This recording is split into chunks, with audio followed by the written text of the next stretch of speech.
càng sống, chúng ta càng nhận ra rằng những lời dạy của ông bà, bố mẹ hay những lời khuyên chân thành từ người già luôn ẩn chứa rất nhiều bài học giá trị mà đôi khi chỉ qua trải nghiệm chúng ta mới hiểu rõ được ý nghĩa lớn lao của chúng.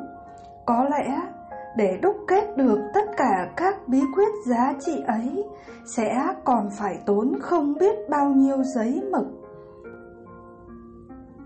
Nhưng 20 bài học dưới đây có thể được xem như là những gì căn bản nhất mà thế hệ trẻ cần chiêm nghiệm và áp dụng mỗi ngày. 1. Gặp chuyện không vội kết luận. Cổ nhân đã dạy, dục tốc bất đạt. Cho dù đã có đáp án, cũng đừng vội vàng đưa ra câu trả lời, vì biết đâu sẽ còn phương pháp giải quyết tốt hơn. Cho dù đã có điều nghi ngờ, cũng đừng vội kết luận, vì những gì mình nghĩ trong đầu phải chăng là điều chưa chính xác. Trong mỗi tình huống, hãy đặt bản thân ở nhiều góc độ khác nhau để nhận thức được vấn đề theo nhiều khía cạnh, đặc biệt là trong trường hợp gặp phiền toái. 2. Suy nghĩ kỹ trước khi nói. Trước mọi tình huống, hãy luôn sáng suốt bằng sự tận tình và thận trọng trong lời nói. Nói nhiều không hẳn đã có ích, nhưng đôi khi nói ít đi lại giúp bạn tránh được không ít những hệ quả không hay. Hãy cố gắng quản thật tốt cái miệng của mình để không bị rơi vào phiền toái. 3. Coi chuyện lớn hóa nhỏ. Hãy học cách biến chuyện lớn thành chuyện nhỏ, chuyện phức tạp thành đơn giản, chứ đừng biến nhỏ thành to, biến rắc rối trở thành thứ khiến bạn mất hết niềm tin vào cuộc sống. 4. Đừng bình luận về người khác. Mọi thứ xảy ra đều có lý do của nó, chẳng gì mà vô duyên vô cớ cả. Thế nên, đừng bình luận về bất cứ ai hay bất cứ điều gì bạn chưa hiểu rõ. Thậm chí, nếu đã hiểu rõ, cũng đừng can thiệp vì bạn không ở hoàn cảnh của họ. 5. Luôn có giới hạn. Làm bất cứ việc gì cũng cần có nguyên tắc. Đến cả kẻ trộm cũng biết rõ là những thứ gì tuyệt đối không thể trộm.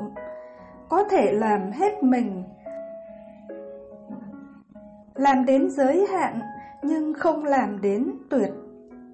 Chỉ cần quá giới hạn cho phép, những gì bạn có thể phải gánh chịu sẽ vô cùng lớn, thậm chí là hậu họa. 6. Đừng chấp kẻ tiểu nhân. Tiểu nhân, thời đại nào cũng có, và cách tốt nhất là nếu không thể dung hòa, hãy tránh xa. Trêu chọc kẻ tiểu nhân chỉ khiến bạn rơi vào rắc rối. Thậm chí, khi bạn cố gắng hòa hợp, họ lại càng nỗ lực để làm hại bạn. 7. Tôn trọng những người yêu thương mình. Đừng bao giờ hỏi tại sao ai đó lại yêu thương mình. Hãy tiếp nhận, tôn trọng và dành cho họ cả tấm lòng của bạn. Cũng đừng vì tình cảm họ dành cho bạn mà lợi dụng điều đó để lừa gạt, vụ lợi hay làm bất cứ điều gì khiến sợi dây yêu thương ấy trở nên mong manh. Cho dù có khuyết điểm, họ vẫn là món quà vô giá mà bạn chẳng thể nào dùng tiền để mua được. 8. Phải biết buông bỏ. Cầm lên được, hạ xuống được. Đường đời chẳng thiếu những lúc thăng hoa, nhưng cũng không ít lúc gập ghềnh. Điều quan trọng là mỗi người chúng ta phải biết chấp nhận, từ bỏ những cái gì không còn thuộc về mình nữa, và giữ tâm thái bình thản ấy để vượt qua mọi sự. chắc chắn là không có điều gì quá tồi tệ, bởi vì bạn không hề biết trước tương lai sẽ xảy ra chuyện gì cả. Có dũng khí cầm lên, cũng phải có ý chí để hạ xuống nó. 9. Không để bất lợi trong công việc ảnh hưởng tới gia đình. Công việc là không gian riêng của bạn, nơi bạn sáng tạo, cống hiến và làm điều mình thích. Chính vì vậy, chẳng có lý do gì những người thân trong gia đình lại phải gánh chịu sự bực tức, khó chịu hay rắc rối của bạn liên quan đến công việc cả. Bạn có thể chia sẻ, nhưng đừng mất kiểm soát cảm xúc khi từ công sở về nhà. Hãy có trách nhiệm với cả gia đình và sự nghiệp. 10. Không phân biệt. Có duyên gặp người tốt, điều may, ai cũng thích, nhưng không vì thế mà gặp người không hợp, có khuyết điểm hay chuyện không vui, chúng ta lại phân biệt, bài xích duyên phận. Thế giới có hơn 7 tỷ người, và bất cứ ai đi qua cuộc đời của bạn cũng đều là một ý đồ của tạo hóa. Đừng phân biệt bất cứ ai gặp bạn, cho dù chỉ là thoáng qua. 11. Không để bị lừa và không lừa người khác. Lừa người khác rồi sớm hay muộn, chính bạn cũng sẽ bị lừa. Hãy trau dồi tri thức và tố chất tốt đẹp cho bản thân để tránh khỏi những cạm bẫy đáng tiếc. 12. Phụ nữ cũng phải coi trọng sự nghiệp. Cả thế giới đang kêu gọi bình đẳng giới. Điều đó có nghĩa bạn cũng là một thành viên có trách nhiệm xây dựng gia đình của mình, cả về kinh tế, chứ không đơn thuần chỉ là công việc trong nhà nữa.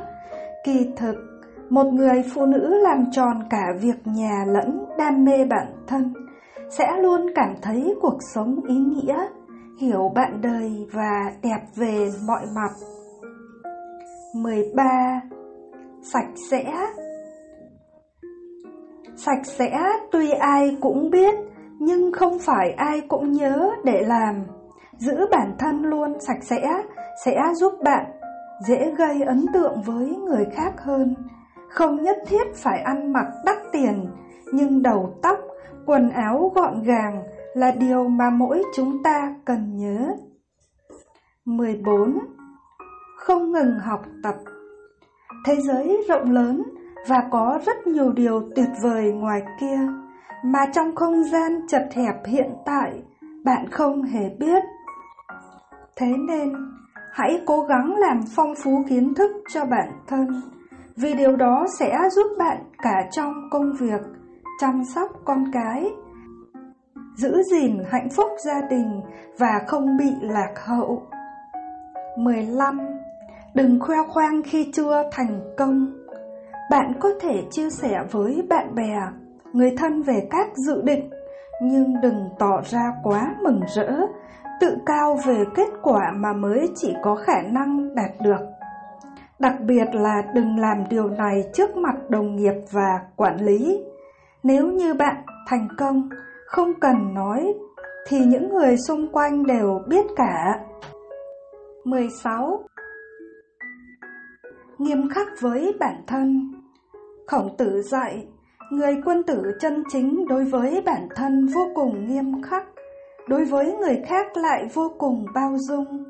Người có thể tự khắc chế bản thân, soi xét mọi hành vi, lời nói của bản thân mình thì sẽ không dễ phạm sai lầm. Khi hoàn cảnh gặp khó khăn, gặp thử thách, họ sẽ không dễ dàng đánh mất bản thân mình. Người có thể tự khắc chế bản thân trong mọi hành vi, lời nói thì chính là đang trong quá trình tu dưỡng bản thân mình, đạt cảnh giới cao hơn. 17. Giữ vững hy vọng tương lai thành công. Hy vọng chính là người dẫn đường tốt nhất cho trạng thái nội tâm của con người. Hy vọng cũng chính là nền móng sâu lắng nhất của sự vui vẻ, khoái hoạt. Nếu trong cuộc đời Gặp phải những bất trắc, những khó khăn, hãy đừng quên hy vọng vào ngày mai. Bởi vì chỉ cần lựa chọn được con đường đúng đắn, cố gắng kiên trì thì tương lai nhất định sẽ có biến chuyển.